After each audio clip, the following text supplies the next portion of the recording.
Kini ang Atraka Balita 943. Mao kini ang panahon sa atong tinuig nga selebrasyon nga magsaulog sa paghinumdum sa atong pagkatawo sa atong nga batang Jesus. Sa atong nga pagsulay na sinati sa niaging tuig, panahon sa Pasko gidid-an ang mga mamasko o kaning manaygunay nga katawhan nga tagsa-tagsa ka mga panimalay. Giklaro ni re-electionist Representative Congressman Manuel Chikiting Sagarbari nga dili did-an.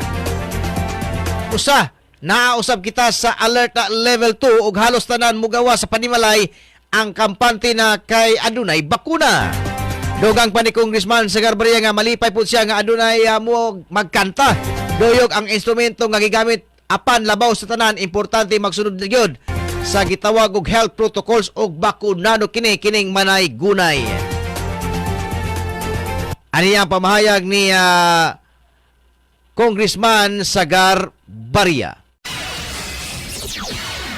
Well, as you see, nagpanaog naman ang level sa ATS sa nationwide sa level 2. So, meaning to say, it's understandable nga it is now quite safe, no, to go around. But let us just remember, let us still keep on and kanibang using out the protocol, meaning to say we have to use our face mask, social distancing, o always washing our hands. Hindi natin nabiyakan, no?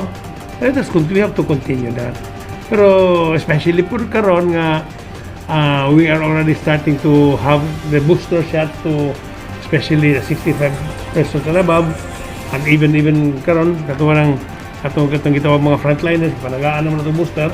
So we are more confident now that this coronavirus can be mitigated because of the things that we're doing, especially karon massive vaccination all over the country.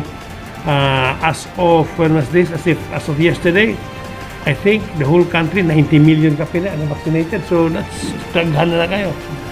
Definitely before Christmas, abot na 100,000. So I think we're 34% fully vaccinated population sa tuang Pilipinas, pero kulang pa man na kayo because they say we should be hitting with more than 70, maybe 80 or 85 to reach kanang gitawag to herd immunity. But it's we will see. Pero I believe nga karon starting to open it up, no, opening up the economy, people can still go around, go to malls, families can be together more often, di ba? Or closer for that matter. So it is a good move. Kini ang Atraka Balita 943. Re-electionist Representative Congressman Manuel Chikiting Sagarbaria sa Segundo Distrito ng probinsya sa Negros Oriental. Kini ang Atraka Balita 943. Ang matag katawhan adunay katungod mahibalo sa nagkadaiyang isyu manasyonal o lokal. Balita nga importanteng masayran ni Juan de la Cruz. Prinsipyo, katungod og baruganang tintugan. Kini ang Atraka Balita 943. Atraka Balita 943. Programa ngang tungong og tuyo mao ang pagpahibalo sa katawhan. Atraka Balita 943.